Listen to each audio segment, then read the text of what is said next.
খুব কষ্টের ব্যাপার। ফরাজি, ফরাজি নামটা আমাদের নাম। কাদের নাম?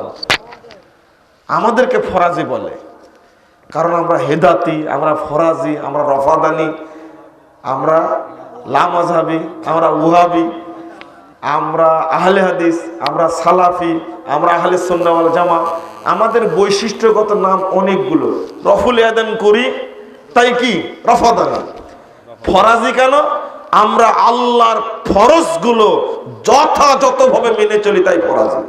কিন্তু নামটা আজকে বিকৃত হয়ে গেছে। বুঝতে পারলেন? ফরাজি হয়ে যে এত ফাজের হয়ে কথা বলে, এটা আশ্চর্য লাগে, হতবাক লাগে। আল্লাহ তার মুখটাকে ভালো করে দিক, আমিন। আল্লাহ তাকে হেদায়েত দান করুন। আমি হেদায়েতের দোয়া করি, অন্তর খুলে আল্লাহ তাকে হেদায়েত দান করুন।